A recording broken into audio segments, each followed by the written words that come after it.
I think a lot of people are as talented as I am. Mm-hmm. So it matters. Yep. What's good, everyone? Welcome to episode number 88 of Reezy Talks.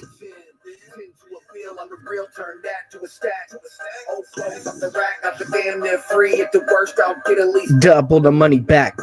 Gary V told me to get it. Reezy showed me the flip though. Trying to get dough. Trying to get that. All right, enough of that love. Shout out to the Thriftologist who made that track back in the day for the Reezy rap challenge. It never went anywhere, but the Thriftologist, you dope. That track's tight. So yeah, make more music, bro. If you guys like that track, go check it out. Reezy rap challenge. I'll put a link in the description later. But go listen to it. It's dope. And tell that fool to make more music. Like, he'll probably be here on the chat. Tell him, make more music, Landon. Anyways, yeah, so Reezy Talks episode number 88. Today's episode is in style with the last one of the throwback Reezy Talks call-in shows like we're doing lately because of I'm coming to the rescue after scheduling issues. But we got the Empathy White on deck. Shout out Empathy Wines. Empathy Wines. If you don't know what Empathy Wines is, that's I think it's owned by your boy Gary V. Doesn't Gary V own that? Part owner? Something? But let me crack this open. If you guys have any questions, I would love to see those in there. If you guys, just want to share any of your wins, maybe some people from my mastermind are in here that want to share some of their wins. I'm sorry, this is making the scraping noise. It's just the only easy way for me to do it. No worries, guys. So hold on. Let's see if I can do this. Last time it went off with no problems. Did we get it this time? Come on, I'm live on the air. Let's go. Oh, fuck. That was not good. So that's a total foul. I've actually never done that before. This cork is totally fucked, guys. So yeah, if you're listening, I just tried to open a bottle of Empathy wine, and instead of opening it, what happened was I just ripped the cork in half. So Gary V, I think maybe you should make a video like how to open a bottle of wine. Opening wine for idiots. Okay, the moral of the story is, though, it's good. That's all that matters. So let me pour this. Let me get a... All right. I'm not typically into whites so much, so let's see what this has to offer. Kind of feel like I'm doing a Gary V right now with the old school Wine Library TV. So give it a little swirl. Just push it in. You're insane, Mark.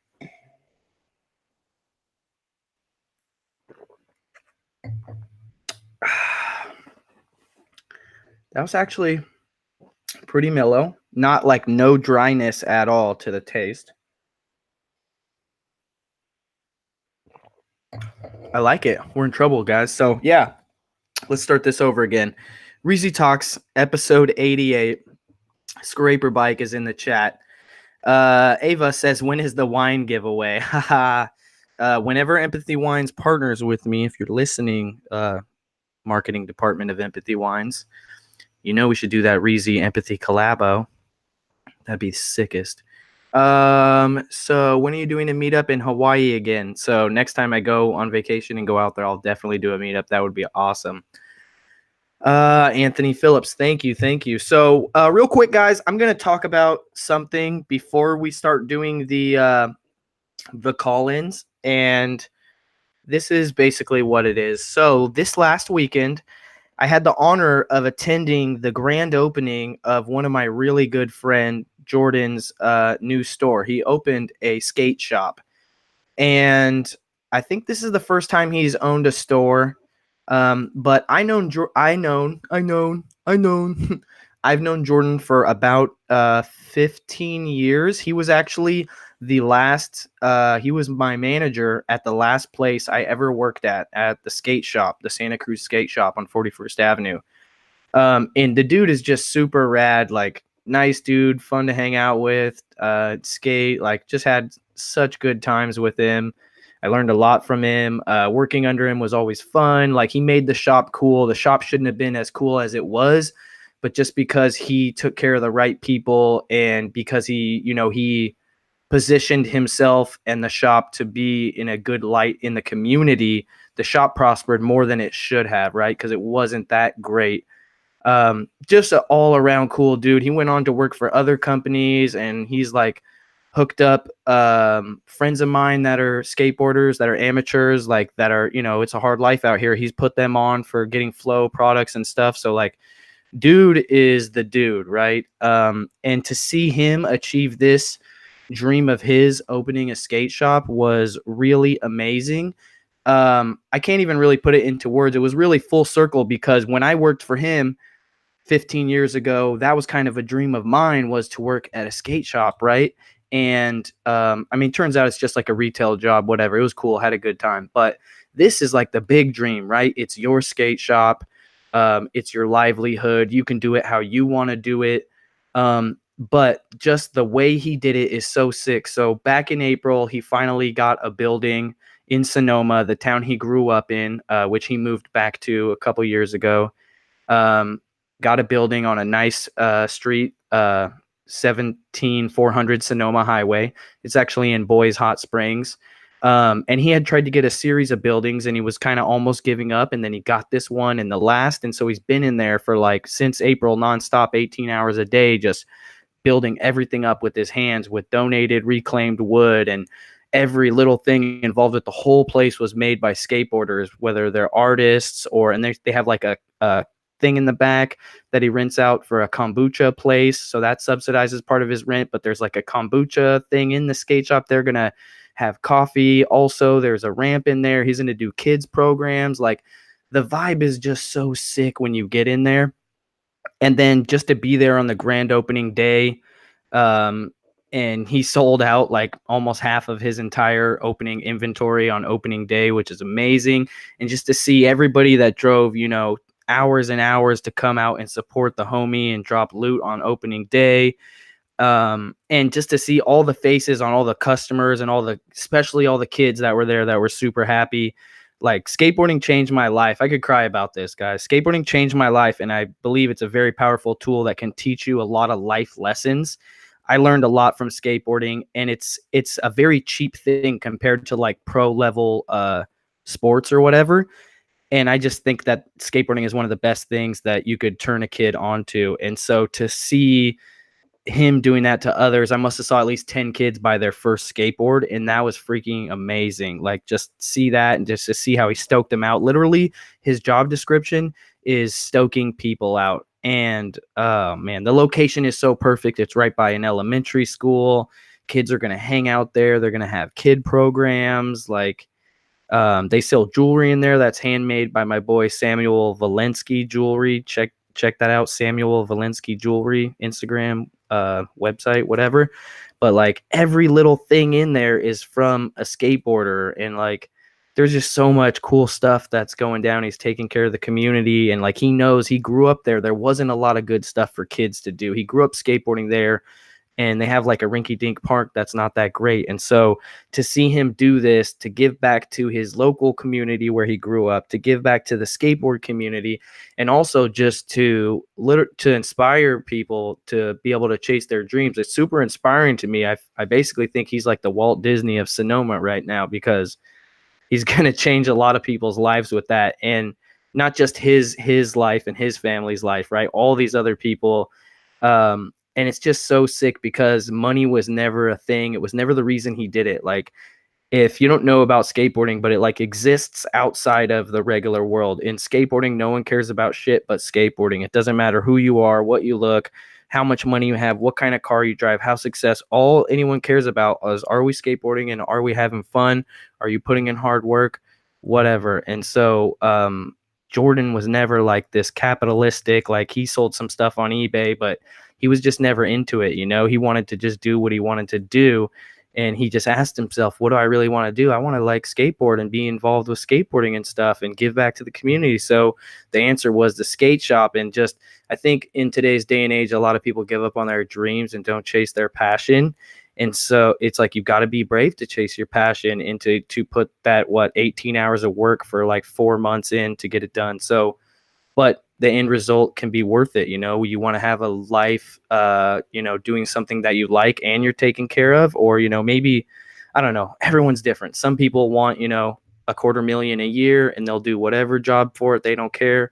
Other people's would be happy with 125,000 doing something that they love doing, or even a lot less doing something that they love doing. So, just wanted to give a shout out to Jordan and Sonoma Originals for opening the new skate shop and just doing the damn thing, because very, very inspirational. So there should be links down in the description for their Instagram as well as their address. So if you're in Sonoma, go check them out. But yeah, legit, honestly, just wanted to share that with you guys, as I felt it really inspired me on multiple levels. And I was hoping to encapsulate some of that and get it across to you guys. So maybe I did a good job, maybe I didn't. I don't know. But let's get into some questions. Let's start out with the chat. So En route to success says, can I get a follow? First off, thank you very much for the 199 super chat, but says, can I get a follow back on the gram?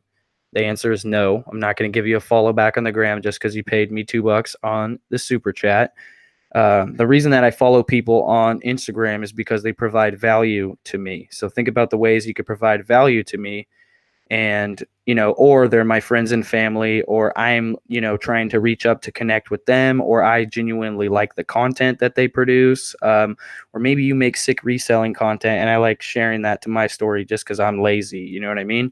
But I'm not going to share it if you're not a true, honest person doing the damn thing. You know what I mean? I'm going to do my research. But to answer your question, no, you're not going to get a follow back for the $2 super chat.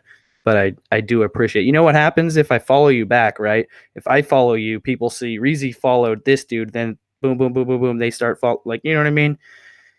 $2, it's worth more than that, man. Let's talk. So I'm going back into the chat. My 9-year-old's taking up skateboarding. How do you find bulk book opportunities? That was a good curveball question right there. So bulk book opportunities, you're going to find these by making relations with people that have lots of books. So thrift stores, bookstores, used bookstores for the most part, and recyclers, paper recyclers. So hit up the white pages, get on Google, find the recyclers, the paper recyclers. Let's see. Antonio says, waiting to get your Amazon account approved. That's hurry up and wait. You know what I mean? That sucks. Let's see. Questions. Who's got the question? Also, guys, if you want to call in, feel free to call in live. Right now, we're live. 209-83 Reezy. That's the number. Go ahead and call it in, and go ahead and call it in and let me know if you guys have any questions. How's everyone's Prime Day sales going? Did anybody get any Prime Day glitches? Or I don't even know what's going on, but there's all kinds of crazy Amazon sales going on. I got yesterday I got a Ring Pro Doorbell 2 and an Echo Dot for $35 shipped. And that Ring doorbell is at least $200, I'm pretty sure. On top of that, earlier today, there was a crazy deal for, dang, I should probably talk closer. It sounds so much better. It could be quieter. I got a deal for Amazon Fire Tablet 7-inch 32 gigabyte for $22 with a case. Massive. What's up? You're live on Reezy Talks. Can you please mute your YouTube? Yes, I am muted. Hello, Reezy. Hey. Sheree. Hey, who is this? Sheree Harrison. Hey, how are you? I'm doing well. How are you? Great. How can I help you? I was just calling to say hi, see what's up, talk about sales. I don't know. What are your sales like? Okay, unfortunately, I am experiencing the summer slowdown, so they're not very good right now. But, you know, I'm still working on it. I'm just listing. Yep. Yeah, definitely. Just keep listing. That's the answer. You got to list more. It's funny. The simplest solutions are the ones that fix everything. Yeah, exactly. And I figured too, at least like, it's so funny to talk about Q4 already, but at least everything will be up there for Q4. So that's just sort of my game plan, is to just get a bunch of stuff up there, and then it'll be up there for Q4. So definitely. Awesome. Well, thanks for calling in. Keep hustling. You're welcome. All right. Have a good night. You too. Bye. Bye. Okay, so that wasn't exactly a question, but we're still hopeful. 209-83 Reezy. If you guys don't call, I don't even know what I would do. That's never really happened though. So I appreciate you for calling in. You're live on Reezy Talks. Who's this? Hey, what's going on? This is the 85th Gaming. I spoke to you about 2 years ago. I don't know if you remember that I got into the book flipping from the 2017 Flip Challenge. Yeah, And, no, I I recognize your handle, bro. Like I know we've talked in direct message a little bit for sure. 100%. I'm still working on it, and so I started going with board games. And the board game circuit that I have around, I can spend like $400 in a single trip versus trying to go to multiple book sales, because for some reason, I guess no one's selling good books anymore. At least that I've found. Maybe it's just my area, whatever. But I wanted to tell a little story about today. Prime Day, right? Like you were saying, how's Prime Day treating you? I missed the opportunity. Hold on, to real advertise quick. on Prime Day today. Real quick, we have to pause because I just sold a shirt on Amazon merch, so I got a cha-ching. We gotta recognize that. Oh, you let them know. Let them know. Also, I already interrupted you, so let me real quick shout out to En Route to Success or En Route to Success for the $20 super chat. I appreciate that, bro. If you guys want to check out some reselling content, go check out En Route to Success on Instagram, maybe on YouTube. But yeah, we appreciate that, bro. Go ahead. I'm sorry about that. No, you're good. You do your thing. So what I decided to do, I remember watching a video you put out a while ago about QR codes and putting them in your boxes.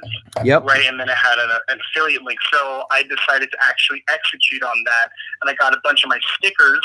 That you know you put the 30 stickers on one page and you print them out. Yep. And I remember watching a video you had where you decided to forego putting on the stickers yourself. Right. Because Amazon takes the cost, but you get your time back, which right. You can do more. And that made so much sense to me. And so I've been sitting on these stickers for a while, and these two ideas kind of just drifted together. I'm like, oh my goodness, why don't I just slap? What'd you do with them? What'd you do with them? So what I did is I got the affiliate link. You know, on Amazon you can sign up for affiliates. Yes, sir. I signed up for it, got approved. I took my storefront URL, turned that into a QR code, and then put it on top of these stickers. And on the side of it, what I did is I also made a coupon code so that when they use the coupon code, they get 35% off. But if they get 2 items, they get 50% off. Okay. And I slapped that on one of the stickers. And onto your items before you sent them to Amazon. On the inside of the box. On the box of what? You know, because they're board games. Right. Oh, back to your store. So discounts for eBay or for Amazon? For Amazon. Yeah. Okay, yeah. Great. Included with the coupon code that you made for your store on the side. Yeah, it says it right on the side here. Coupon right. code, So that way you can increase return purchases, multiple orders. Exactly. How's that working out? All these little bits of information. I literally just did the execution right now, and I started. Okay, so let's see. Today is the 15th of July, 2019. That's right. So hopefully within like the next 3 to 6 months, you let us know what's happening, because I'm interested, because you have 2 things going on here. First, you have driving traffic back to your store, and I see that niche of people who buy board games as, especially if you got a lot of cool, weird, hard to find board games. I see that niche as like the type of people that might, latch on to your store or whatever. Right. So that's actually really cool. And so for sure, I think the click-through rate is high, especially if you write something really cool on there, like, and maybe make it the writing wacky so they know you're not a corporate drone. You know what I mean? Right. Like, I don't know. I mean, I live in a surf town, so I might say something like, we got a lot of sick skateboards, bruh, or whatever. But you know what I mean? You'd say like, 100%. we got all kinds of tabletop games, from, list, like say off some, weird one-off names, and then they'll be like, oh, he knows about those games. Like he must actually know his shit, But the other thing is, while that is cool, if people actually click on that link, which is fucking amazing, or QR code it and goes to Amazon and make a sale, now you're not only giving them your coupon code if they use it or whatever, but you are also giving Amazon 15% commission. The reason you give Amazon 15% commission is because it's called a referral commission, right? And it's because they're not our customers, they're Amazon's customers. You know what I mean? And they're already there, and that's why it's so beautiful, because they have so much organic traffic. So my advice to you is to set up an Etsy store, because Etsy only takes like 2%, right? Something like 2%, maybe 3%, and it costs 20 cents to make a listing, and they're good for 6 months. So drive that traffic to your. This might be the sickest fucking idea ever, bro. I don't know how many people are selling board games on Etsy. Like, if you're listening and you have, like, go Google some shit and come back in the chat and let me know. I bet you there's not a large supply of people selling board games on Etsy, and I know you can definitely sell them if they're vintage, right? You might be able to sell them no matter what, but if they're definitely vintage, you can sell it. And I think the definition of vintage is 25 years. So just think about that, brand it out, like vintage board games, and it's on Etsy, and you have a logo, and you put all your board games on there, especially the vintage ones or whatever ones you can. And then you make an Instagram too, vintage board games, and you link, on Etsy, you get all your customer data, and you can link your social media to Etsy. It literally has Instagram and Facebook buttons you can click on as a customer. So you can build like a brand going on, and then try and focus on driving sales to your Instagram, using Instagram and hashtags and social media to bring awareness for the brand that you're.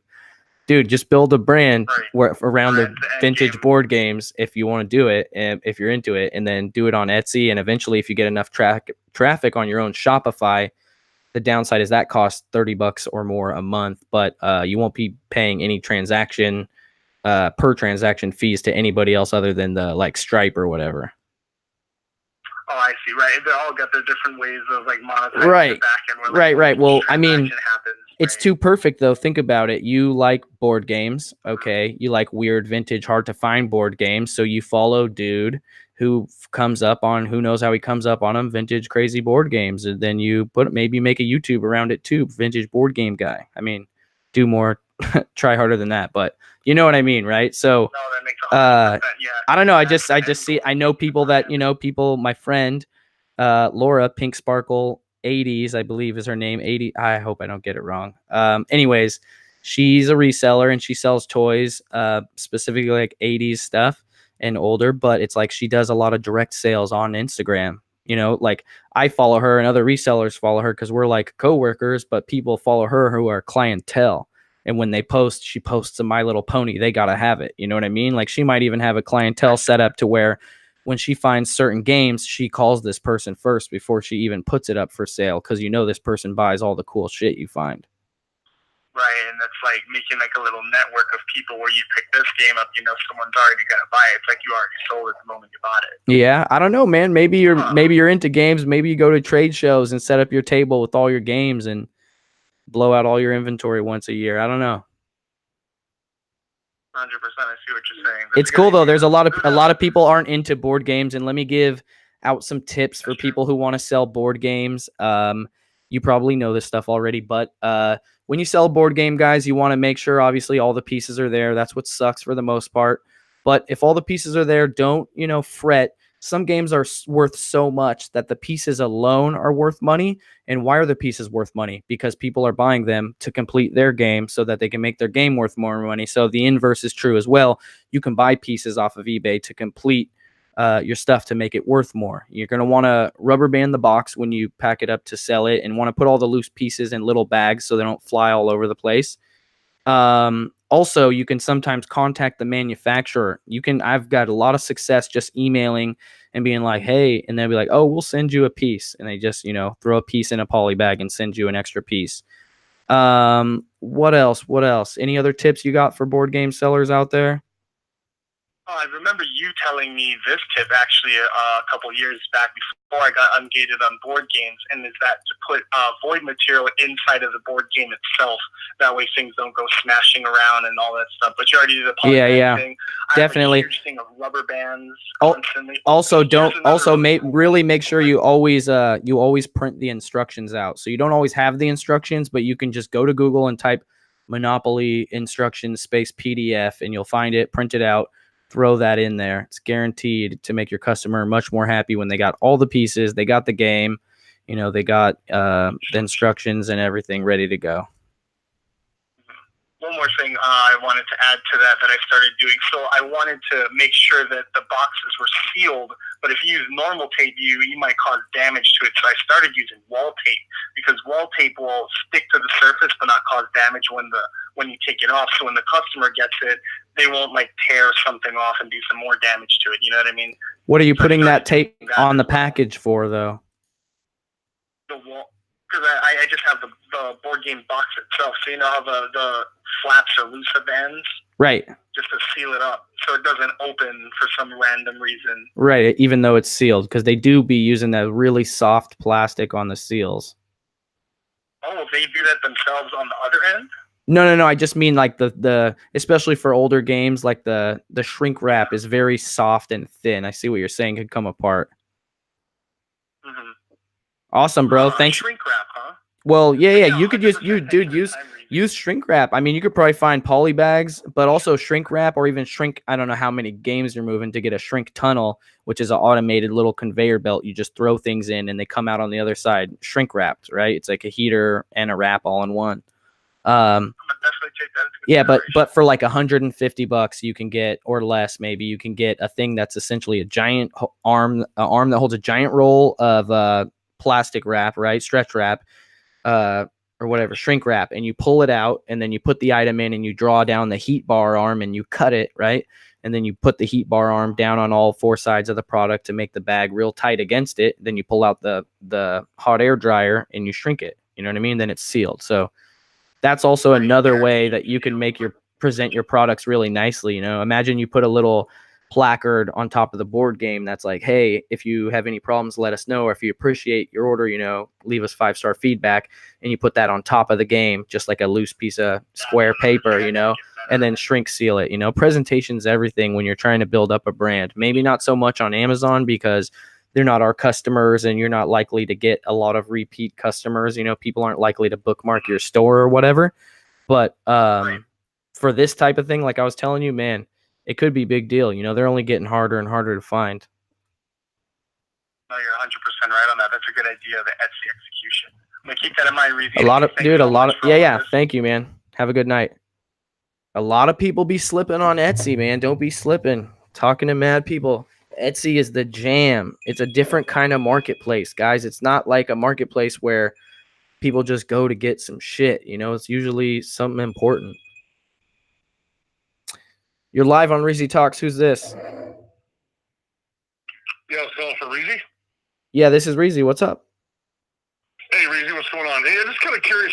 So I see you I was watching your videos, and I see you're doing a lot of shoe stuff. Yep. And then also you're doing, like, book stuff as well. But what's the fastest way to make that money, man? Because, it seems like books are a lot easier than, like, with shoes. I can't get into shoes. Right. I can't do, like, Nike. I can't do, like, Adidas, all the other stuff. Right. So, because I'm not grandfather.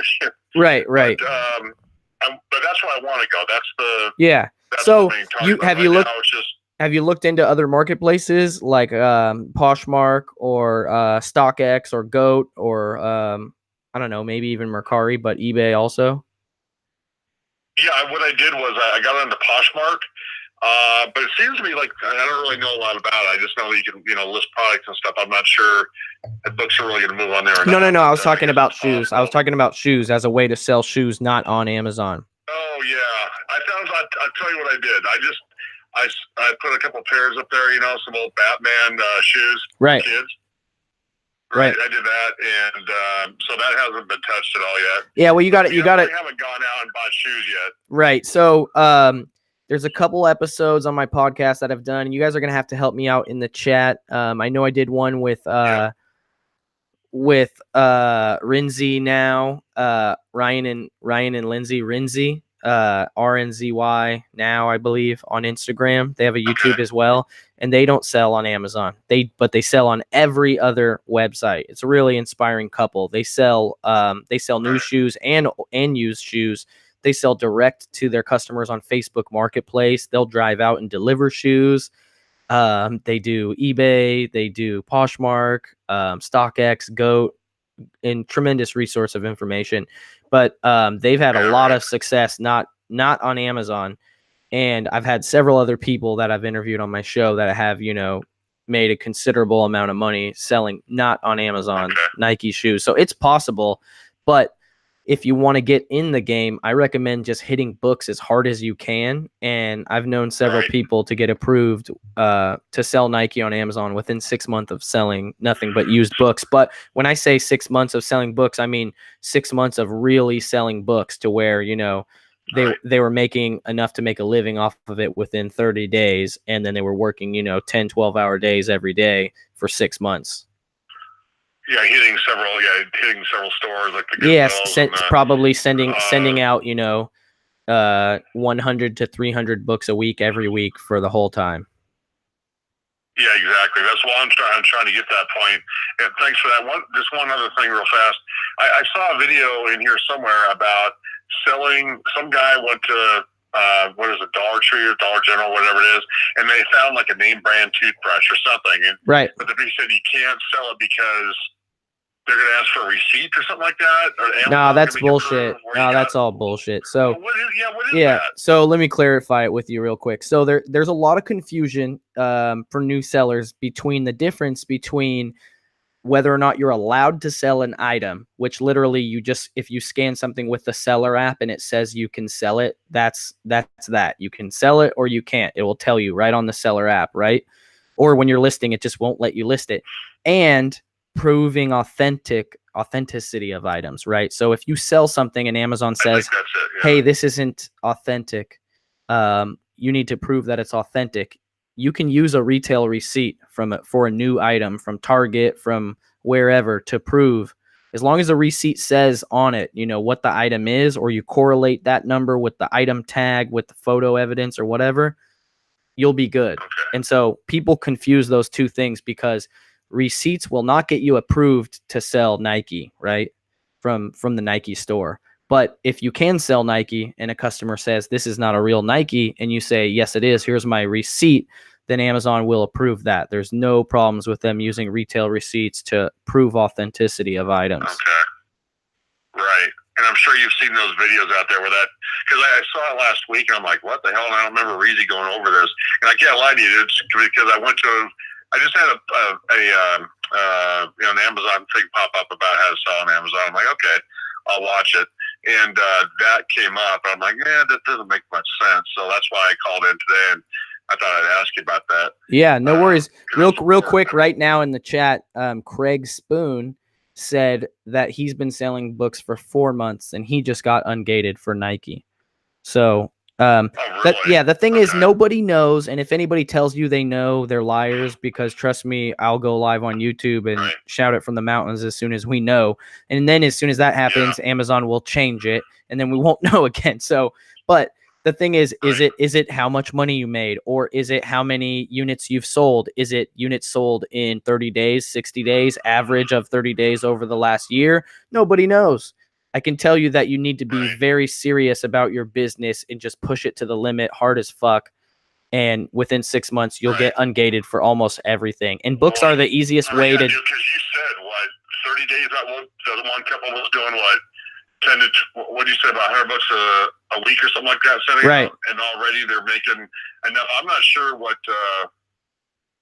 How much they're making. I don't know what like person or quote you're saying, but I can tell you without a doubt that books is the only business that's going to allow the average American used books on Amazon. Is the only business that I know of that will allow the average American to quit their 9 to 5 within 90 days if they bust their fucking ass. That's it. Right, unless you're like, one of the persons that would surprise me with how much, money you make. Cause I know people that have they're like, I quit my $200,000 a year job to sell books. and they make, you know, maybe 120,000 a year, but they're much happier, you know. So Dude, who knows? You got me hooked on the retail too. You got me hooked on that damn retail, dude. I walk into every freaking store now. They got the app, and people are looking at me. Like the other day, I went to Fred Meyer's, which is Kroger's down there in California. Yep. And there was some baby clothing that was on sale, 50% off, and it was normal price was 30, and they were selling it for like 15. And I'm like, well, shit, if I bought this, I'm gonna make $18 on this or whatever the hell it is, right? I'm like, damn. So yeah. Or some Levi jeans too. There was like a whole rack of Levi jeans I would have made $6. Right. So Levi is a hard. I'm like, oh. Levi is a really hard brand to get into. I think I still might not even be able to sell Levi, but it doesn't mean you can't sell it on eBay or Poshmark or other places. Right. The point of it is that once you get in this, you know what I mean? Especially once you have time and capital, and I can tell you're excited. The sky's the limit. It's literally like a sickness. Like my wife doesn't want to send me to the grocery store because she knows it's going to take 3 to 5 times as long as it should, because I'm going to be in there scanning all kinds of shit. I can't just go get almond milk and eggs and peanut butter. I got to go scan all the gluten-free stuff. I got to go look at the clearance stuff. I'm looking at all the sugar-free stuff. Like it's really a disease, but it's a great disease because it changes our lives. Yeah. Well, I'll tell you just real fast. Since I got on Microsoft 2009, dude, I've been doing marketing for companies. That's what I do for a living. Nice. SEO work, stuff like that. And so I just want to get out from that because I work way too many hours. Yeah. And I'm not saying that it's going to take a lot of hours to do this, but I think I need to change. And I found I found your video. And, I mean, it's not going to take, you know. It's not going to take a shitload always forever, but be prepared to work, you know, 80 hours a week for yourself so that you don't have to work 40. But the light at the end of the tunnel is that eventually, if you're successful enough, you can start bringing people on and, you know, either growing your capacity or reducing your workload or choosing when and where to do that, you know. And all along the way, if you feel like shit on Tuesday, you don't have to do shit. That's fine. That's you. Even, you know, starting, you know, I wouldn't say on your first day of trying to work for yourself, you should do that. But if it happened, it wouldn't be the end of the world. You know what I mean? And that's really what I really appreciate. Even if I made the same amount or sometimes a little less as I did when I had salary, the freedom of mind, being able to do your thing. I can't recall the last time I missed an event when someone asked me if I can attend, you know? That's what it is. Sure. So just do it, man. And I'll start listing another. And Instagram's not going to work though for selling books and stuff like that. No, definitely not. Get an Instagram account so that you can hang out with your coworkers and learn passively. That's what you get Instagram for. It, so you can post, you know, when you get a big score, you can post it and everyone can tell you, you know, good job, keep going. Yeah. Okay. Well, thanks for your time, Reezy. I appreciate it. Awesome, man. Thanks for calling in. I'm stoked for you. You bet. Thanks a lot now. Take care. All right. Have a good night. Dude, that guy is fucking pumped. Did you guys hear that guy's voice? I know you guys heard that guy's voice. He's fucking pumped. Let me tell you right now. Hopefully that came through the cell phone speakerphone into the microphone because that dude is fucking pumped. He got me pumped. I'm pumped now. Yo, it's Reezy. What's good? Yo, Reezy, it's en route to success. Hey, bro. What's up? How are you, man? Thanks for the super chat. No doubt. I'm just out here doing my Uber rounds right now, but You're driving for Uber right now? Yeah, I got this YouTube Red, so like I always just keep your content playing in my AirPods hey, and drive around and listen to you all day. Appreciate that, bro. Appreciate even when you're not, you know, when you're away from your phone, just let it go. You know what I mean? Get those ad dollars. Yeah, I just actually got a bid on eBay. I do eBay, not Amazon. But, nice. Hey, real quick though, real quick. I got you. You're driving. You know about Uber. I want to make some content around Uber. I want to do a thing about, you know, I want to drive for Uber for a few days, see what happens. You know what I mean? What kind of money are you making? Yeah. Well, I live out in Pittsburgh. I was on your live earlier. Out here, I make about like $25 an hour during the week, but on the weekends, you can make like $30, $35 an hour. And that's in Pittsburgh. It's not that big out here. What's give me a couple major, give me a couple, like if there was 3 major keys that help you make, you know, the most of your time working for Uber, what are those 3 major keys? Because I'm going to need them. All right, the first one, don't play like, because I listen to rap music, so like the first mistake I was making was I was playing music, and like some of the people don't like it, and instead of just like telling you that they don't like it, they'll just leave you a bad review. So like, no one, Jeezy. Don't I bump play Jeezy. no music. Yeah. No music, or if you do, like just play some like 80s like rock and roll that like anyone would listen to. Yeah. Or I think you can let them control the music too, right? Through the Uber app, or you got to have some crazy connection thing. No, I just give them my Bluetooth, and then they just hook up their phone if they want to. Yeah, nice. All right, cool. What's the major key number 2? Well, my girlfriend, she's a nurse, and I just had her sign up, and then she just got.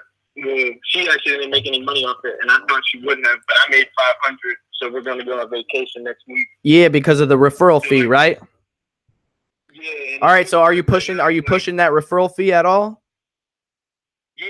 Like anytime I get someone, usually like not older people because they're not really interested in it. But if I get like a younger person, I tell them like, oh yeah, I make like $25 an hour, and they be like, oh yeah, and I'm like, yeah, here's my code. Like if you ever, but what I want to do is I want to get like a binder and put like all the stuff to do in Pittsburgh, and then put one of those QR codes that takes you straight to my Uber link. Like yeah, dude, check it out, bro. You got to get these things that hang off the back of your seat, right? That hang off the back of the seat. In a little clear, like an 8.5 by 11 clear joint that hangs out the back of the headrest that says, hey, drive for Uber like I do and, make 25 plus an hour, and have a QR code that they could scan and your code right there. And so they don't even have to talk to you or do anything. And they just put their, put a little thing with it with a picture of a phone and little scan with your phone camera. You know what I mean?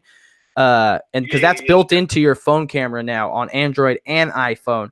I fucking love QR codes. Anyways, they'll scan that and then they'll be in the game right there. But yeah, you can do all kinds of shit. My boy Flip a Dollar, Anthony, he bought a website, driveubernow.com, right? That's the website he bought. And he made that forward to his sign up for Uber, to his affiliate.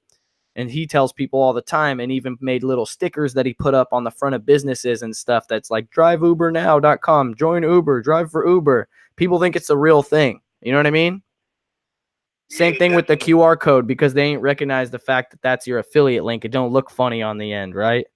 Not that it should matter, but like you got to push that, because a lot of people that I know that are killing it on Uber, that's like, 30% of their income is the referral commission. So like when people get in your car, you should try to steer the conversation towards that. Yeah, definitely. Yeah, no, that referral commission's no joke. Yeah, it's definitely worth it. Like last week I made like, I think $1,300, and I only worked 30 hours. So. Oh, that's what's up. You heard that, America? 1,300, 30 hours, bro. 15 years ago, when I worked at the skate shop that I was talking about earlier, my take home was $740 for 2 weeks for 80 hours. And that was the most money I ever made until I started working for myself. But a third tip, I don't really have one. I just wanted to like say something real quick. Like, so basically back in October, my friend, he actually told on me, and I got caught up in this case. I got a Fed case right now, and I'm out on bond. I'm supposed to be getting Stop snitching. In, like, August. Yeah, really. But I just wanted to say, like, you really made me like open my eyes up that there's like more to life than just that. And I just wanted to thank you for that. And like, I really appreciate all the content. So like, now that I realize I can send super chats on the live thing every Monday, I'm gonna send you some money for that. Hell yeah, bro. Appreciate you, fam. I'm glad that I could reach you, man, because this whole internet shit, it's magic, man. That's the opportunity for anybody to make money doing what they love, helping others. And, I'm glad that the shit that I went through positioned me to be able to help others. So I'm fucking stoked that you were able to get something out of that, man. Yeah, I appreciate it. And I tell all my friends to like watch your videos and everything. And I be trying to tell them the same stuff. Like, look, you don't got to do all that just because I'm on eBay. I'm not like into the Amazon yet. But I just tell them, like, just go watch his videos and he's going to explain everything to you. Like, it's the same. You're still, it's like the same rush you get from doing whatever you were doing before. Like, yeah, anybody that's out here selling drugs or whatever on the streets, you're a hustler, bro. You can definitely make money on this online shit. And anybody, especially like if you're a successful drug seller, and I'm not saying that's what you were doing or not, but you know more than most fucking people with a business degree. You don't even know it, but you do. And once you start getting into the real business side of it and this online e-commerce shit, and you see how everything, you know, works, you'll realize that you already know that shit. The streets gave you a degree and you can put it to work. No, it doesn't matter who you are, what you look like. Any person in America and even outside of America can position their products to sell it to everybody, straight up competing with the biggest brands in the world. Yeah, it's crazy. It's fucking crazy, bro. It's never been a better time to be alive, bro. For sure. Awesome, bro. Well, thanks for calling in, man. I really appreciate you calling in and letting me know that the messages were received, because that keeps me going. No doubt, bro. Good luck. Good luck, man. Go check out En Route to Success. Is that your Instagram? Yeah, it's _ en route to success _ and like I have my own clothing line too, and it's all about like just having a successful mindset and doing well in life. Awesome, bro. Hey, send me a couple shirts, bro. Let me send you. Yeah. What size? Large. Large. All right. Just I'll DM you, and then maybe you can send me like a PO box or something. Just send me an email, reezyresells@gmail.com. And I'm gonna be straight. I'm gonna be straight up with you, bro. If it's whack, I'm not gonna wear it. So come correct. Nah, I know. But if it's dope, I might take it to Italy and get you a picture in front of, you know, the Leaning Tower of Pisa. All right, no doubt. You know how it is. I take care of my fam. Appreciate you, man. All right, man. Have a good night. Thank you for calling in. You too. All right, guys. It's time for glass number 2. It's currently it's 6:54. We're approaching on the end of today's episode, but I did start late, so we can roll this joint a little bit later. If anybody if anyone wants to let me know when we actually started, so that I can actually give you guys a legit hour. But I'm definitely gonna stay until this glass is gone.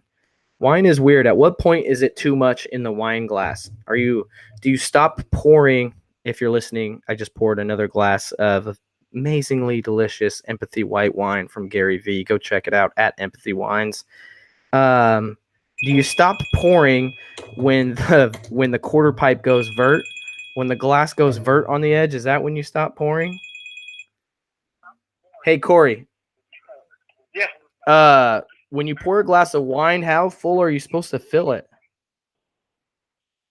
It just depends on how thirsty you are. It depends on how. I guess that definitely matters, but I mean, as far as like what's socially acceptable, when do people start looking at you? Like, are you supposed to go up to like where the quarter pipe goes vert, where it starts to go invert a little bit? I think half is good. Half, you know, right? You gotta get your nose in there and pretend like you can smell it and get those vanillas. I got a big nose too, so it might not fit. Yeah, anything more than anything more than half is probably seen as gluttonous. Like, what's wrong with you, poor kid? Do you think you'll never have another glass of wine? Right. No, I got a whole case of fucking Gary V wine. Yeah, it's awesome. What is up, Corey? How are you? For those of you that are watching and listening, this is Corey, A Mighty Mushroom. Instagram at A Mighty Mushroom. YouTube, A Mighty Mushroom. Corey's a reseller based out of Portland area. Right, Corey? Right out of the Portland area. Corey's a cool dude. I've met Corey face-to-face several times, but he's been in the game for a while since hoes were using Sassoon. You know what I mean? Back in the day. Is that how it goes? Is that how the Dre song goes? No disrespect. Right? Am I right? I don't know. I've been in the game. I forget the lyrics. Something rap tunes. Since hoes was wearing Sassoon. That's how it goes. You can't come at me for a classic rap tune lyric, bro. I'm gonna make Anyways, you verify that you know that. Yeah, I do. Put the beat on and I'll sing every single word. But yeah, what's good, Corey? How's sales? Oh, dude, everything is pretty Okay, good, well, man. I've been corrected. It was Honey's wearing Sassoon. I fucked up. No, Right. I'm sorry to my ladies. No disrespect. Sorry to the honeys. That's probably. Oh, I should quit man. saying shit like that. That's probably why I have an 80% male demographic on YouTube. But if you're listening, ladies, tell your friends, because I would love to have more ladies on the show. And honestly, we need you. So come back. my demographic is like flip flop. I have like 80% plus ladies. Really? Yes. What? How is that even Yeah, possible? across all platforms. That's not even right. But I guess I don't know. That ain't even right. That ain't even right. Hey, what's good though? Tell me some new picking finds. man, Like, what's the coolest thing you found like recently? I'm gonna tell you a couple of cool things that I've been experimenting with. Obviously I've been doing eBay and Amazon for a really long time. I pivoted back into doing more Amazon, and that's been going pretty good. And I have this office, and it's in a really badass part of Portland, right? And so I converted it into an Airbnb for the weekends. And I did like 1,200 in rentals this last month, and I only signed up like in the middle of June. So I just turned it into like a studio apartment with like a jacuzzi on my back deck that I already had here. Mm-hmm. And I'm like very, very surprised. Basically paid over half of my rent. For your office or for your? Right, for my office. And what is the office? The office has like weird. it's a full-on apartment? So it was a house, right? And then it's commercially zoned. It's residential commercial zone. And I converted it into like this e-commerce processing deal. So like a shipping office. Right. And a listing office for everything, and then 2 warehouses. Bat cave. And in between those two, there's like a studio apartment that has like a little kitchenette, clawfoot tub.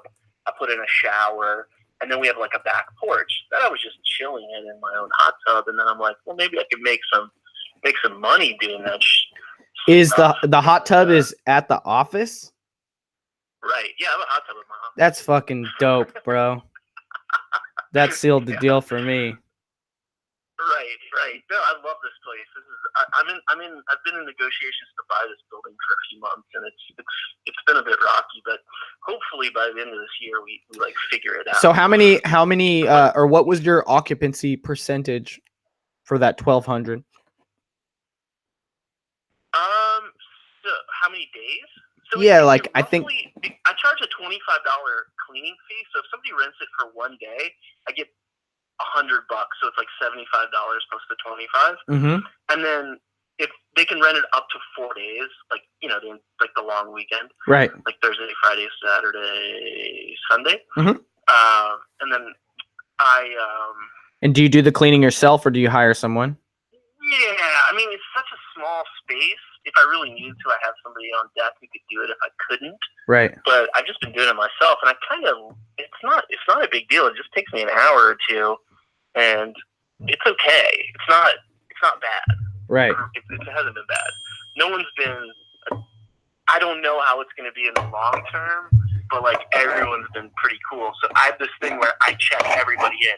You got to look me in the eyes to stay here. Not anonymous. Why are you such a weirdo? I'm just kidding. I have weird eyes, right? Yeah, no. I know what you're saying. I'm not, but I'm just saying that's the way you described it. It's not like some weird prerequisite where people show up and then they like look you in the eyes and then you're like, fuck no, this isn't gonna work. I'm refunding you. Go find somewhere else to stay.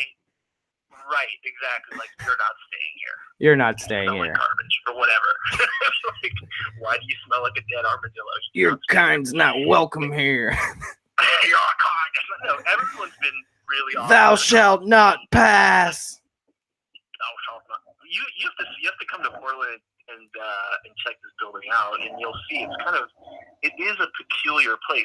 But the cool thing is, this week I basically bought a Tesla, a new Tesla. Is it Tesla though, or is it Tesla? Tesla, yeah.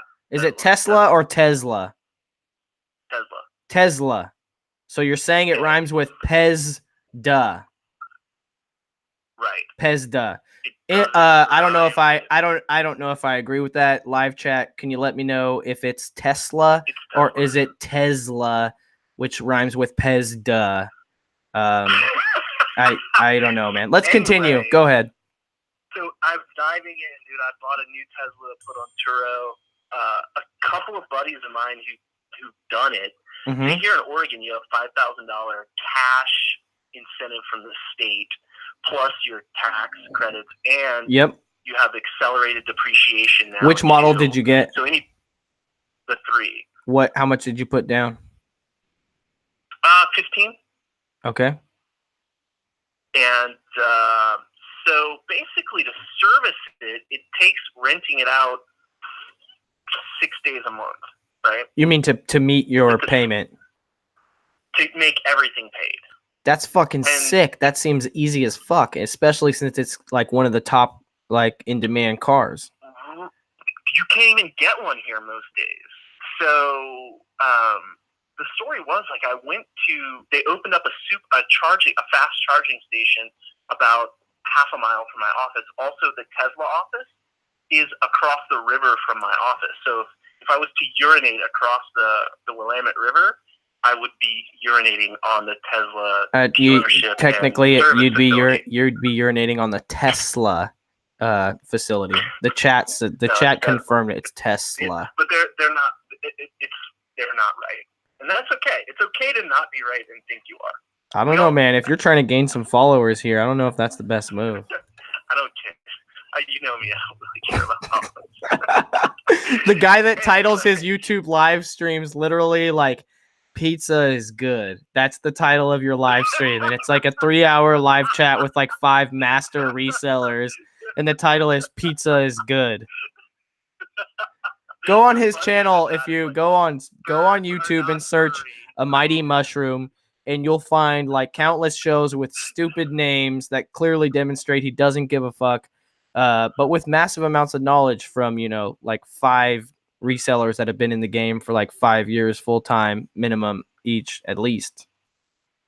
Yeah, I have a secret YouTube channel. It's really funny. I don't know, man. Also, someone said, "Watch out, bro. It sounds like you might have got a fake Tesla. Tesla sounds like it might be fake." Okay, that's a ridiculous statement. Anyway, all right. So let's go on to the economics of this. So this is your new business venture. You got a Tesla. What is the monthly payment on the Tesla after putting $15,000 down? It's around $450 a month, but I still have to. That's not bad, but let it be known, guys, that like in order to get it to that he had to put 15 down, right? That's probably why you put so much down, yeah, because you wanted to get it to a manageable. Minimum is 5. Right. Minimum is 5. But what would your monthly payments be if you would have put the minimum? If you put the minimum and you financed it for the longest period of time, I think it's around somewhere between $550 and $600. Yeah, this is a lot less manageable. Right, it's the base model, and I think that's okay. And so you haven't got it yet? No, it should be here in 2 weeks. Okay. I'm stoked, bro, because I've been looking into this shit. I want to get into realty, right? But realty scares me, so I want to do Airbnb. But it's like, wait, and then I'm like, oh, Turo, it's fucking just like Airbnb, but as long as you have a place to park the cars, you're good. So if I get a warehouse for my Amazon shit, then I have a place to park cars, I could build up a fleet on Turo and then just go. You know what I mean? Right. And on the first car, you're going to get really good tax benefits, and on all the cars you're going to get really good depreciation benefits that are going to eat up that profit in the first couple of years. Shout out to Desmond. Hold on real quick. Shout out to Desmond Little that just hit me with a $20 fucking super chat, bro. That's why you name your shit like some real shit, because when you name your shit Pizza is Good, you don't get a $20 super chat, Corey. I don't want a $20 super chat. I was just bored, so I started a YouTube channel. Hold on though. I'm actually Googling some shit right now about a kid. I guess I don't know why. Probably kid. Let me see. I'm trying to find it. If you guys are in the chat and you can help me out, I need like a. You know how Spider-Man has a. Hold on. You know how Spider-Man has like a dude in the headphone. You know what I mean? Like I need a dude in the headphone that can like go get me the links and shit and like make it come up for me. But I saw an article recently, probably popped onto my shit because I've been looking at, Turo a lot. But a young guy, like 20s, bought, or like 18 maybe even, bought like 3 Tesla Model X in 1 year and paid all of them off in less than a year, renting them out on Turo. Check it out. And now he's fucking less than 20 years old and has 3 fucking Model X Turos. Tell me he's not a baller. Pretty amazing. So check this out. I'm checking it out. So wait, so a good friend of mine who's doing it, he's renting it out 12 to 16 days a month, average 13 days a month. Okay. He's creating like basically $500. Now he's got to do a little bit of work for that 500, but the days that it doesn't get leased, he has a car to use, a beautiful, nice car to use. And in 2 years, he'll have it, based on projections, he'll have it paid off. So then he can either liquidate it, take that cash check, or just have an income stream, because he pays it all off. Especially once they start fucking driving themselves, you know what I mean? Right. That's what they're. Elon Musk said. Elon Musk legit said that all the cars have the capability to drive themselves. They're like literally just waiting on minor software tweaks and like government approval and shit. And when they roll out the ability, they're gonna regulation, red tape, whatever. But they're gonna create a competitor with Uber where all the vehicles are self-driving Teslas, and Uber gets a commission and you make money. You go to work at 9 a.m., you fucking park your car, and when you get out, your car backs out and goes to work for you and fucking makes money for you. I want that. Why not, man? Why wouldn't you? It sounds super amazing. It sounds super amazing. So I actually hold on, let me real quick, let me add some value before I forget, because my attention span is like the fucking dog and up. I met a guy in Atlanta who is the #1 Airbnb and Turo host, and he crushes it. Because if you don't know, you can do research to find out specifically what vehicles are the best, like for your area, for Turo in general. And it's like, people really like Jeeps, people really like fucking Corvettes, people really like the small series Beamer. And so if you can go out and acquire, like, say, you could, and this is what this guy did. He got 3 loans in one day and bought 3 brand new cars and made a fleet, because, you know, your ding on your credit score isn't reported till later. So they don't know you got a loan, right? But man, he is fucking crushing it on Turo, all kinds of vehicles. And on top of that, like you said, there's other benefits to having the vehicles after you get them or they're paid off. So for example, he leveraged his Turo vehicles to grow his Airbnb business. The way he does Airbnb, he contacts rich condo owners that have properties that are like overpriced and haven't been rented out. And then he says, hey, I do Airbnb, and let me rent it out for you on Airbnb. I'll do everything, and we'll break bread, right? But it's a huge advantage for him that but what really sealed the deal for him, he told me, is that when he meets with prospective clients for Airbnb for their condo, these are usually really rich people. And it takes him, you know, several meetings to get the deal. And of course he dresses impeccably, but because he has a fleet of badass cars on Turo, he can show up in a different luxury vehicle every day. You know what I mean? Right. And what does anybody think? Like, it's just cars. Like, that's like in your primal fucking brain. Cars equals success. Like, people see you have a badass whips. No. I mean, if you're smart, like, think no, but like, you know what I mean? Like, it's a primal thing. I agree. But anyways, I thought that was sick, because just to think about, there's unique value in assets that aren't always, you know, the cash value. Yeah, I mean, cash flow is hard to acquire sometimes, and there are market gaps around you that you just don't see. And, you know, maybe guys like me and you who are a little bit more mature in the business cycle, some things they're not out of reach for us like maybe they used to be. You know, 3 years ago I couldn't put $15,000 down in a Tesla, right? But now I can. Thank you, internet. And to make it cash flow so that if something does happen, or, you know, like, there's no way I can. It would be a complicated process to like mess it up. Right. It's more complicated to mess it up than to make it work. It's sick. So, and then understanding the systems that are there. I mean, that's big. That's been a big. So hey, check it out. There's a couple other things that I actually went to a conference in Atlanta and saw a presentation by this dude that I was talking about, right? And he was saying, and this stuff is good information. His Instagram, by the way, I believe is CEO Matty J. And on his Instagram, I think in his link tree, he has a link to his Turo, so you can see what cars he has and whatnot. But he talks about how he got into Turo and the trials and tribulations and what made it, because if you don't do it the right way, it could literally be not profitable, right? As far as what your time's worth and how much time it takes. So, you know, he had to figure out. Are you backing up on me, man? Slow down.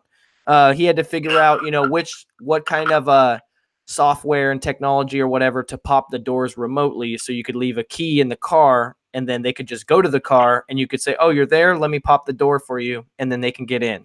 You know what I mean? Right.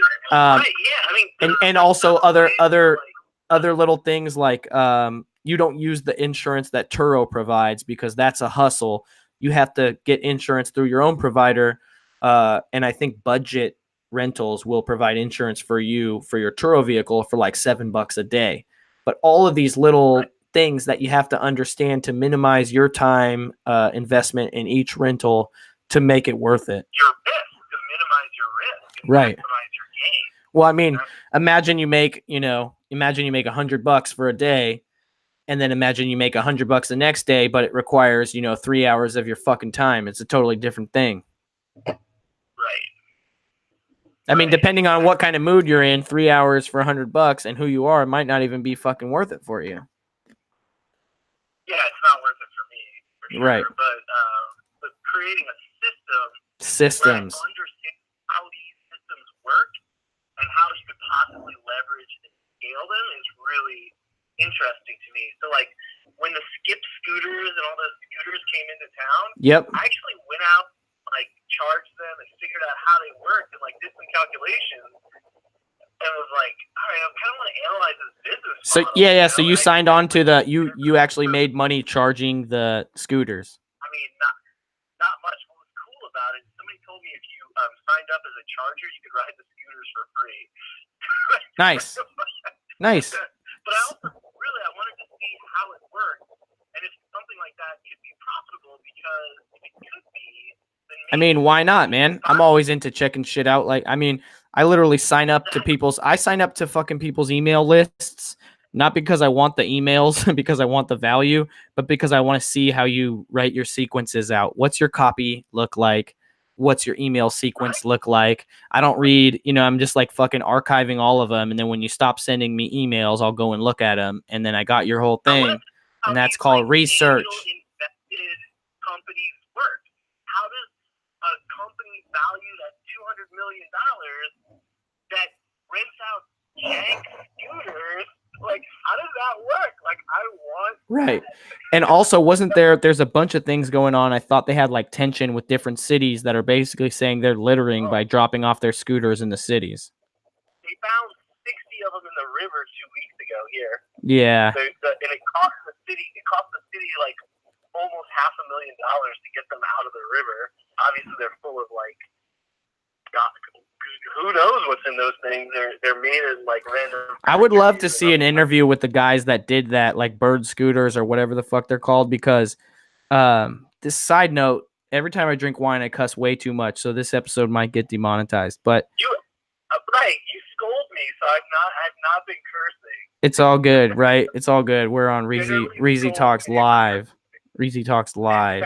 But I would like to interview, because it seems like their business model was pretty cutthroat. And I know a lot of, like, analytically, it's interesting to me because a lot of people don't get into business or take risks because they're like, how do I do it? What's this going to be? What's that going to be? How are we going to do this? Fuck it. We're just going to guerrilla drop the scooters off, and then people are going to start using them. That's it. Like, you know what I mean? And like, I'd like to be like, yeah, they're like, talk to the dude. Like, he's like, yeah, we, what it came down to was fucking 20 of us rented U-Hauls, and we spent, one night in Chicago. We dropped off fucking 150 scooters. Those scooters cost us $150,000, and it fucking worked. And that's how the business started. I was part of the initial drop for a scooter company here called Spin. So I was out there when they were like setting up temporary tables and handing out chargers to random people. And it was like pretty interesting, I will tell you that. And way less organization than you would expect. Yeah, well, that's just interesting to me. I want to see if there's any interviews or whatever with these guys that started these type of like scooters or the jump bikes or whatever, So if anybody knows if there's any of that kind of stuff, let me know. But I got to let you go, Corey. I got to give someone else some shine for a second. Absolutely, man. It was good talking to you. Definitely, man. I'll see you next time, bro. I'll let you know how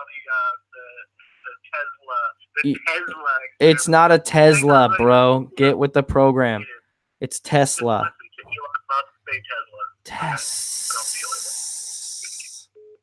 Tesla. Shout out Corey, Mighty Mushroom. Hopefully you're still watching. Sorry if Corey just ate up way too much airtime. Apologize for that, but that's what happens when my voice call. So looks like we got a call coming in. Another call from Portland, Oregon. You're live on Reezy Talks. Who's this? Hi, my name is Mackenzie. I'm from Portland. Hey, Mackenzie. How are you? I'm good. How are you? Excellent. How can I help you? Sorry, I'm kind of nervous, but No worries. Don't be nervous. yeah. So I've been watching your content for like a couple months, and I don't know if you said this recently or not because of the podcast. Like I'm kind of like deep in the podcast, like 2017, 2016 stuff. Okay. But anyway, so there's two questions. First one will be quick. But are you coming to Portland or Seattle this month, or is that long gone? Yeah, I'm sorry. That was long gone. That's such a bummer. I feel so bad right now. So, yeah, that there's actually a video on YouTube you could watch. I'm sorry about that, but I went to Seattle, so I didn't really go to Portland. But I do definitely want to come up there sometime. Me and Nicole have to do an event up there. That would be great. Yeah. And Seattle's close to us too. It's only a couple hours, so it's not a big deal. Yep. Anyway, but here's the real question. So I just might be kind of dumb, but just wondering what's the large differences between wholesale and private label? Okay, great. Super easy question. So wholesale means like you're ordering products from companies and then you're selling it at retail. So wholesale is one step up from retail. You get it? Okay. So like if I'm a skate shop and I order skateboards, I order wholesale from my distributor or from the manufacturer, and then I sell it at retail, right? Private label is when you make your own stuff. So if I made my own skateboards and sold them and I made a Reezy Resells skateboard in a Reezy Resells brand, that's private label. This hat that I'm wearing right now is essentially private label. I designed this hat and this is for the Reezy Resells brand. You know, the Reezy Resells water bottles that I made last year, that's private label. If you make your own spatula that has a new kind of handle that fits better in your hand, that's private label. Oh, okay. So the people that do private label basically just create the product and then they go through like manufacturers and other people to help get the product designed, but it's still their own. Correct. Brand. So it could be as simple as getting a bunch of something that's already existing and you don't change anything, but put it in your own bag that has a little branding on it, maybe. Or, you know, you get it made in a color that it wasn't made in before, and you read the reviews on Amazon and you noticed what the customer complaints were. So you made improvements to that and invested in getting a new mold made in China and got your units made, and it has your logo stamped in it and your packaging and everything. And you build a brand around it, you know, an Instagram, a website, all that stuff. Literally down the road, your private label brand could be so successful that, for example, you have a spatula, then you have, you know, other kitchen instruments, and now you have, you know, 20 different kitchen gadgets or whatever, and you have your own website, and it's so successful that Walgreens buys the brand from you for $1 million. Oh, wow. But that's private label. You're literally creating a brand, taking a product, whether it was produced in America or China, or even if you yourself produced it, and branding it and labeling it out as your own thing. Like literally 95% of everything you touch every day in your life is private label. Private label, yeah. Yeah, okay. Everything, and you'll start to recognize it again and again. It's all the same. Okay. Well, thank you. Awesome. Yeah, let me know if I can help you in any other ways. All right, thank you. All right, have a good night. All right, guys, we're going to do a couple more. 209-83 Reezy. Call in to your boy. Don't make it too easy.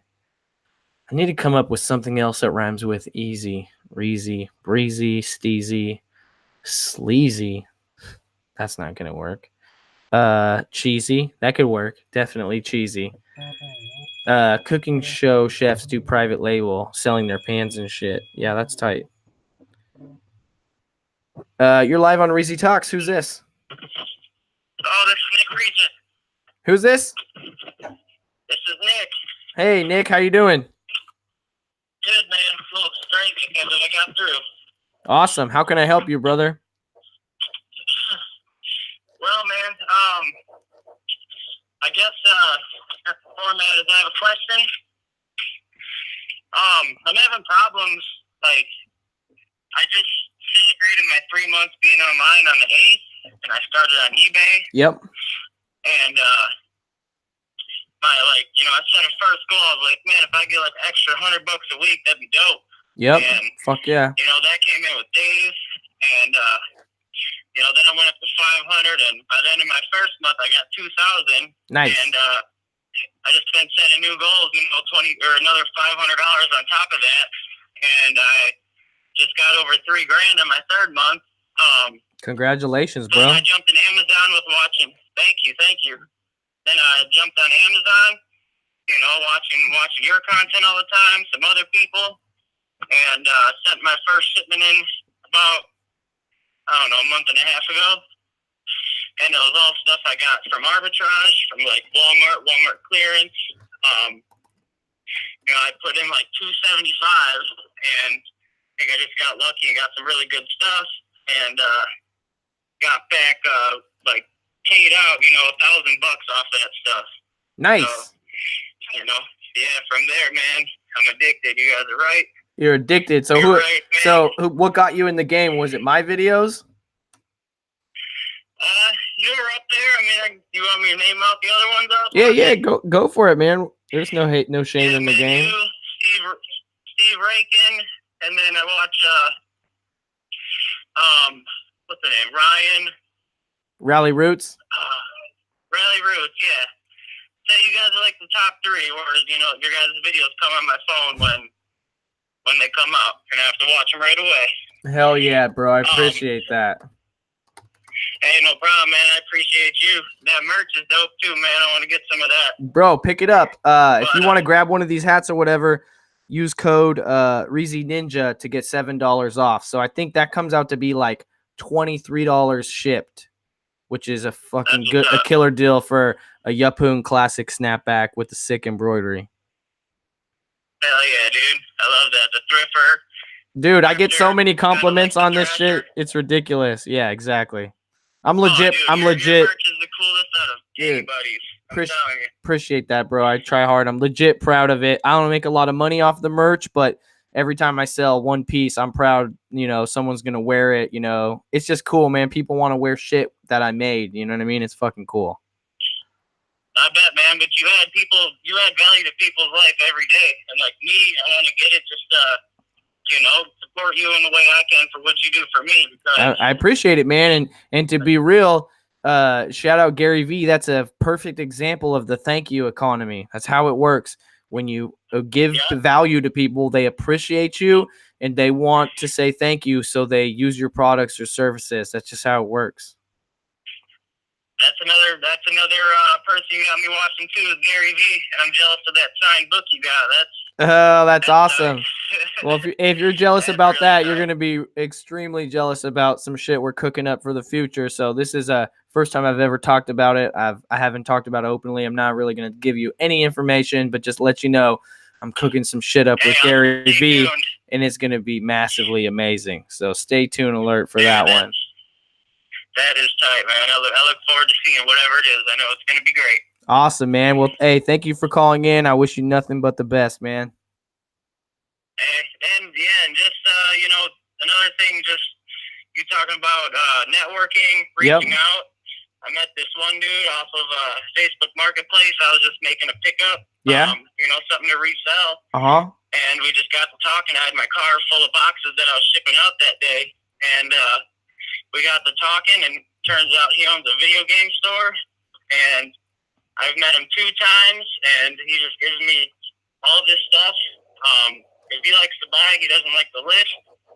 I don't mind listing, especially with inventory labs. It's like ever since I got that, it's a game changer. Yeah, and so you're Okay, just right doing now I consignment have, with him? I'm sorry? So you're just doing consignment with him then? Yeah. But he has a lot. Like I said, he has a video game store and just doesn't have enough time to do it, nor does he really enjoy it. But it's just, I got this opportunity out of nowhere. I have my own stuff. Yep. Plus I have his stuff, and I'm just trying to scale Amazon. And once I got a taste of inventory labs, man, I'm telling you, real quick, let me pull a little nugget out for everyone, because it just came to me right now from what you were saying. Okay. And that is that don't be shy to tell people what you do, guys, because most people aren't, you think they're going to try and come at you and eat your cake, but they're not really going to. They're not hustlers, right? And you're going to get more benefit out of creating more awareness around what you do for a living. So you want to be known in your community, in your city, in your town, in your group of friends, in your workplace as the Amazon seller, as the eBay seller, because these people will contact you, because guess what? People have shit to sell and they don't want to put the work in. And when they know you'll do it, you'll be surprised. You might show up to work and someone brought you a box. You might go to your house and, there's a box on your porch because your neighbor knows you sell shit, so they just put it there. You know what I mean? So create the type of attraction where shit comes to you so that you can profit and help others. But it's not going to happen if you don't create awareness about it.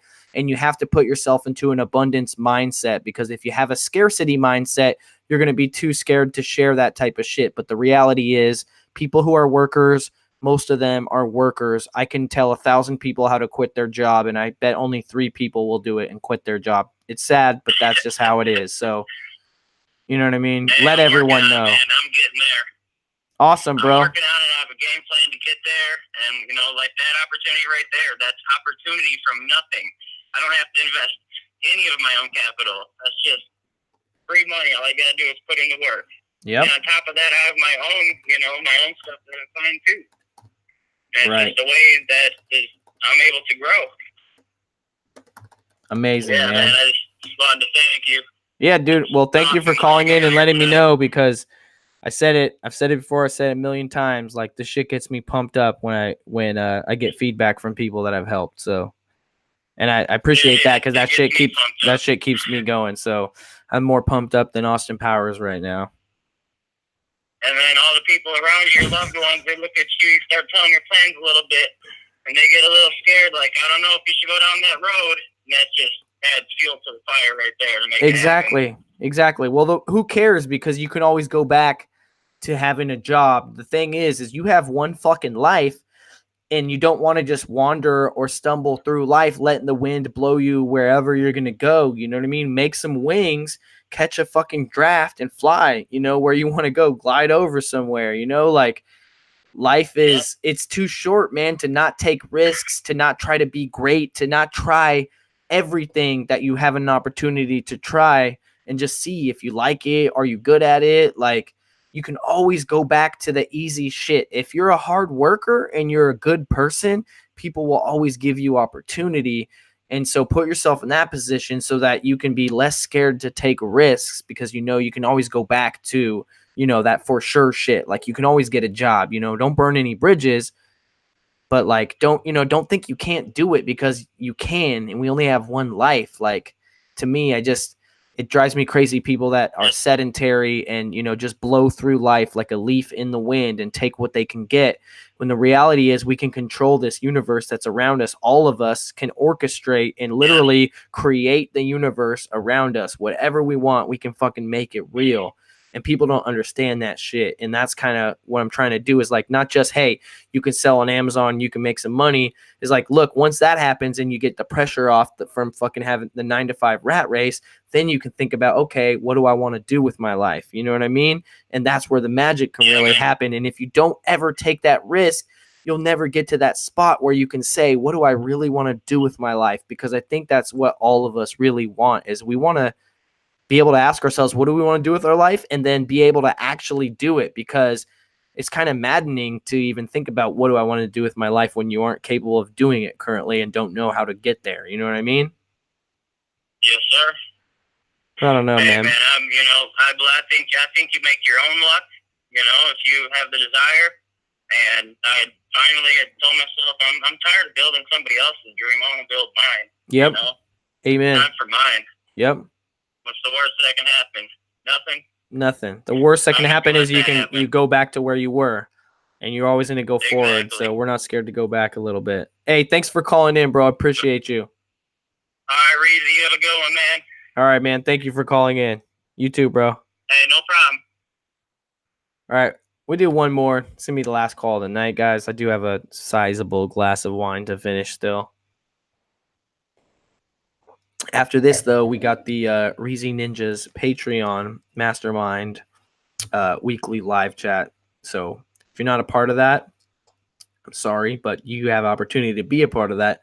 You can go to patreon.com/Reezy and join my mastermind, where you can not only be a part of the weekly live chats, which happen after the live show, but also be part of just a private community of 100 people that get my direct attention first and foremost before anything. We do ungating services. We share bolos, motivation, accountability. We have private people come in and deliver classes. It's amazing. So if you're looking for a chance to accelerate your growth on Amazon and just really speed it up, joining the mastermind is a really good thing. It's super cheap. It's only $50 a month. There's only 2 spots left, Mandy. So Mandy, my assistant, has just informed me there's only two spots left on the mastermind. So patreon.com/Reezy. Check it out. I guarantee you, I'm telling you, I guarantee you will make more money if you join the mastermind. It's just how it goes. How did your Prime Day go for you, Reezy? Let me look. I'm not going to share it with you guys, but I'll look. Hold on. Let me see.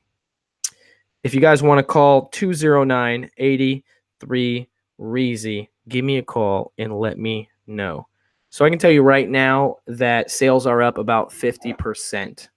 So I sold double today what I sold yesterday. So that just goes to show you that even though I don't have a lot of brand new RA products in stock, that the increased traffic on Amazon during Prime Day increases the book sales because people are just on there. There's more traffic. They're checking out with the shit that's been in their cart for the last week, etc. Someone says 9 to 5 keeps you docile. Definitely does. It keeps you tired. You do all your best hours for someone else, and then you're over with, and all you want to do is like eat dinner, drink a beer or some empathy wines, watch Netflix, and pass the fuck out. And so it's hard to grind in that period. You have to struggle. 209-83 Reezy. Would love to get one more caller in real quick before we wrap up this episode.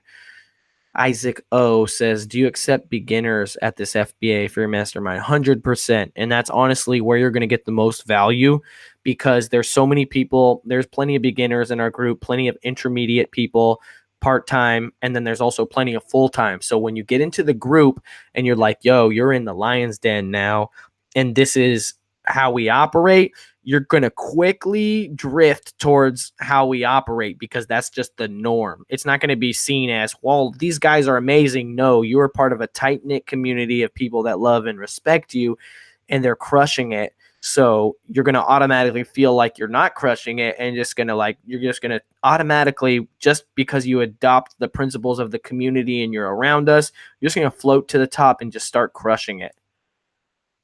If you're a Reezy Ninja from the mastermind and you're in the chat, shout out. Let me know.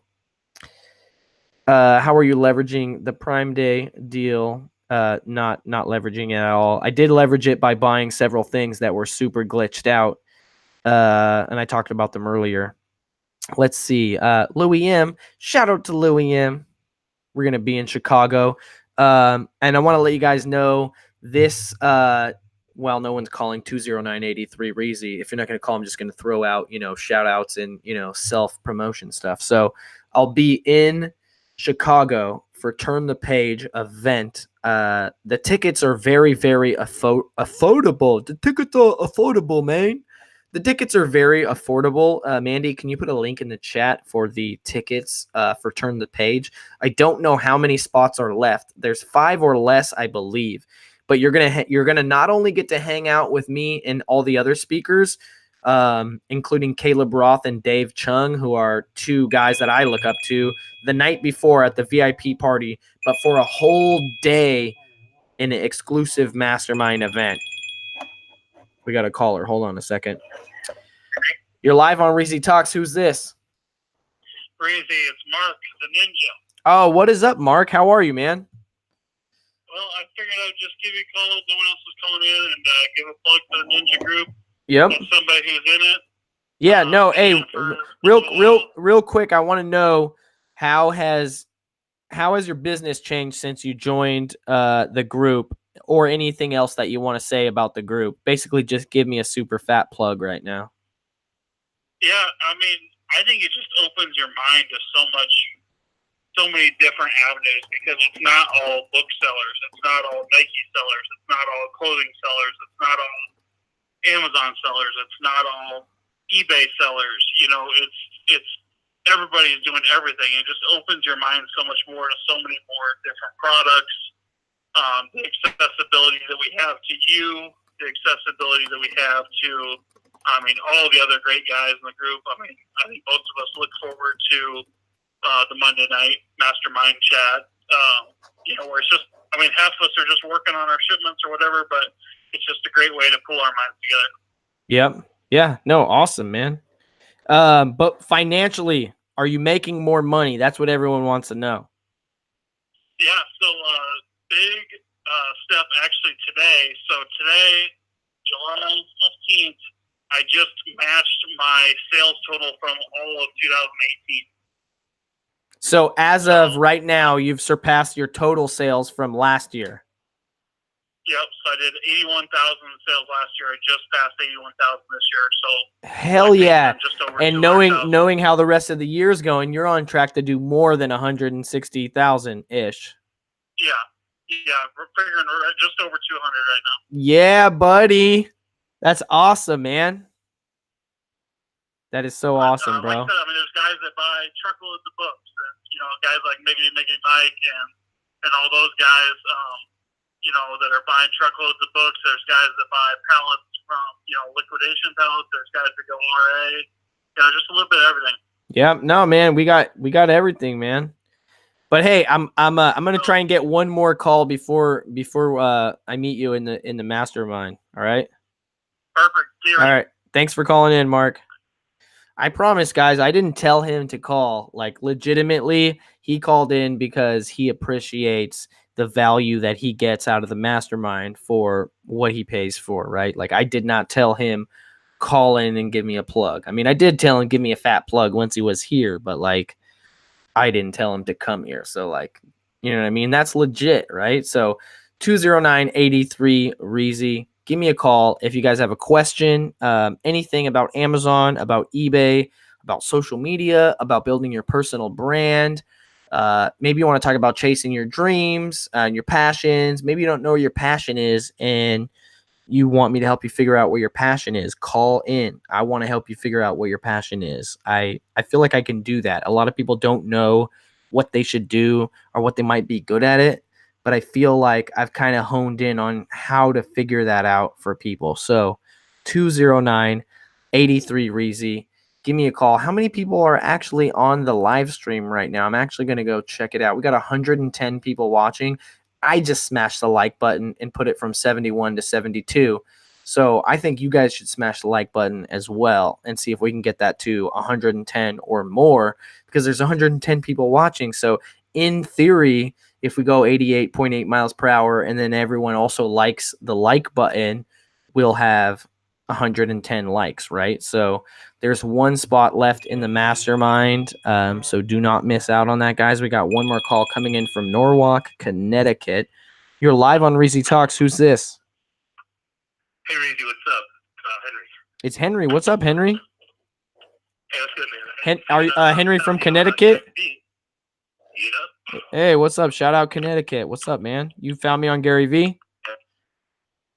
So what? So the first thing you ever heard of me was from the appearance on the Gary V's episode. Yeah. Nice, man. Nice. Yeah, that was fucking fun, man. For sure, you got something going with Gary Vee, the scanner, or whatever you guys were working on. So that thing never really happened, but I can't talk about it yet. But we got something coming up in the future that's just gonna blow everybody's minds. I know, man. If you're working with Gary, you as well. It's coming, man. What's up? How can I help you though? You're the last caller for tonight's show. Okay, so I just started 2 months in Amazon FBA with books. Specifically, I'm sort of moving away from selling clothes and goods on eBay. So I wanted to know what's the best method for FBA? Is it the shotgun method, where you sell everything, clothes, toys, or is it more like the rifle method, where you're just zoning in on books? I mean, none of that really matters because it's not like you're building a brand and having repeat customers or anything.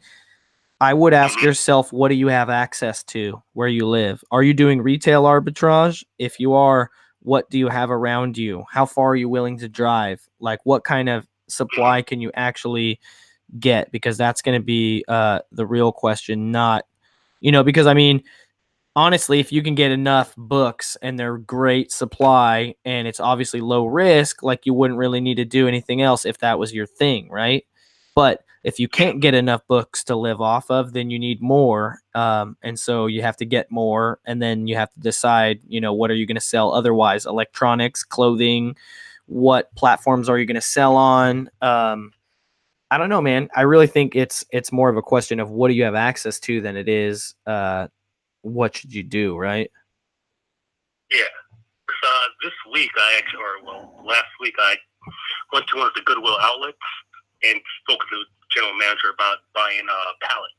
So I'm thinking of starting with 6 Gaylord pallets and seeing if that's the route. Sounds like a good idea, man. Let me give you a quick tip real quick. So for Gaylords, shout out Patty Box BX for the $5 super chat. But for Gaylords, it's going to be a lot of work, backbreaking work, honestly, until you can, if you're really into it, you can get a dumper, and then that can lift it and dump the Gaylord onto a waist-high table or conveyor belt, and that's how the big boys do it.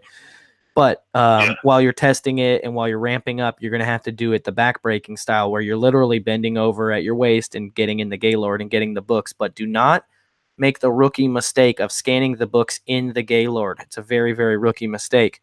What you want to do is pull everything out of the Gaylord and stack it with the barcode up as fast as possible. Okay. Everything that has an ISBN, stack that with the ISBN up and use optical character recognition for the ISBN stuff with the ISBNs up. Then the barcodes up. Stack everything till it's waist high, sit down in a chair and just chip through the wood blocks. You know what I mean? All the way down. And do it in a really efficient way to where your arm that's holding the scanner doesn't fucking move at all, and your phone's sitting down and you scan it. Look at it. Is it good? Is it not? Grab it with your hand, throw it, scan, throw it, scan, throw it, scan, throw it, scan, keep it. You know what I mean? Like, you have to be fast with it. And Gaylords is like a raisin cookie, right? It's good, but it's not as good as a chocolate chip cookie, right? And so if you're not efficient with how you process it, it could make the difference between profitability and not. Okay. So should I scale back then and do like maybe 2 instead? No, fuck no. Don't scale back. Do 6. But I think you could do it. You could do a whole Gaylord in about an hour by yourself, maybe faster. But you're not looking everything up. You have to become versed in knowing what you should look up and what you shouldn't look up. Right? A lot of people make the rookie mistake. They might pull it all out and stack it to look it up, but they're going to look up every single thing. And that's not going to be worth it. And so a lot of people say, well, you might miss some stuff, Reezy. And true, I might miss some stuff. But ask yourself this. If you can learn over time what you think is worth money and what you think isn't, what you should scan, right? Or what you should look up. Yeah. So imagine this, give yourself this exercise. You sort the Gaylord and you stack it all. But while you're stacking it, you also put to the side a stack or a pile of shit you think is worthless that you shouldn't look up or scan, right? Now, you do Gaylord number 2 and you throw all that shit in the pile for Gaylord number 2 also. And then you repeat for 3, 4, 5, and 6. Now you have all those books that are good and you ship them off to Amazon and you're making money and whatnot, and you get 6 more Gaylords. You can go through the 6 more Gaylords that you got, or you can go through that pile in the fucking corner and see if you lost any money. You know what I mean? What do you want to do? Yeah. I mean, what's your limitation? Is it supply? Is it time? Because if it's time, you know, get more supply and just keep going through it. But if it's supply and you have more time, then maybe you should go through that stuff over there. Or maybe you have someone that maybe you can give them to someone for free and say, hey, you can take all the books I don't want and just give me 40% of what you sell or whatever. But Yeah. I bet you're not going to want to go through them. And that's the key to being able to process Gaylords fast, is to understand by sight and by touch and by condition what you should and shouldn't fuck with. Okay, perfect. Got it? And the last thing with that. Let's do it. In terms of disposal, I was thinking of just giving them the ones that are duds, giving them to libraries or thrift stores that I won't be going to. You could do that, Maybe but down the road, you could do that, but my guess is very shortly they would be turning you down. Okay. Because you would be giving them more supply than they want, and then because a large portion of what you give them doesn't sell. Okay. So that's the big thing. You want to find, recyclers that you can give them to, and depending on where you live in America, you may or may not have to pay for that. Some people can actually make money. Some people can't, depending on what market you're in. Other people open a bookstore so they can monetize, the books on Amazon, because a good portion of your books are actually very, very popular. We just can't make money because they sell for so little. But hand to hand, we could sell them for $1 or $2 if we had a retail store and created a cool environment for a customer to come into. Okay. Right? Yeah.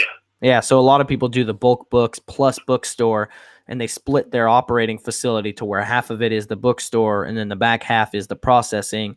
When someone comes in, you go to the front, operate the bookstore. You know what I mean? Mm-hmm. Yep. Okay, makes sense. Awesome. All right, man. Thanks for calling in, bro. Have a good night. All right, you as well, man. All right, bye.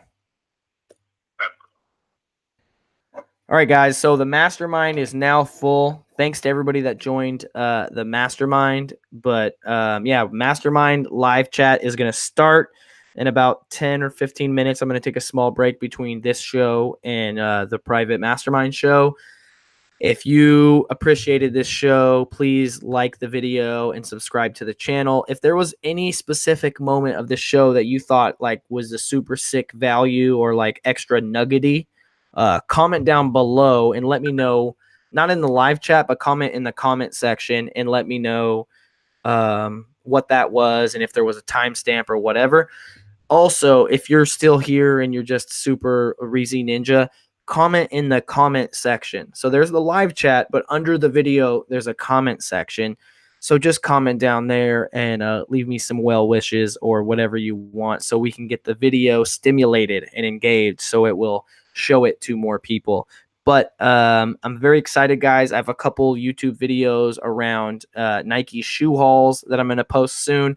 And those videos usually do really well on my channel. So I'm excited to post those videos. I might post it late tonight, or I might wait for tomorrow. Well, I don't know what you guys would rather have, if I post it tonight or I wait till tomorrow. Either way, it's coming within the next 24 hours. New Reezy video on the channel based around books, and I have a few videos in the can ready to go. We also have a video for the family channel, which is a cool hiking outdoors video. It's like 20 minutes. We go for a hike. We take the dog on the creek. It's me, Rosa, and Luna. So that's going to go on the Reezy Fam Vlogs channel. But let me answer this one more question here from Mike J. Womack. He says, when I'm scanning books, do I match with the buy box?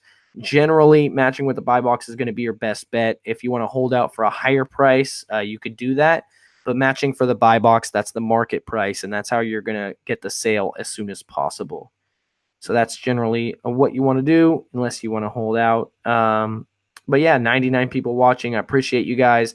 Check it out. There's 99 or 97 people watching, and there's 98 likes. And that makes me super happy because that means that all of you or most of you press the like button, which I guess means you liked it. So cool. Pretty awesome. I got to go, though, guys. Mastermind time. How did I don't know why that started making noise, but I appreciate your guys' time. I'll see you on Instagram. I'll see you on YouTube. I will see you on Facebook. And hopefully I will see you guys. If you can't make it to Turn the Page in Chicago, there's a free meetup in Chicago at 12:30 on Saturday.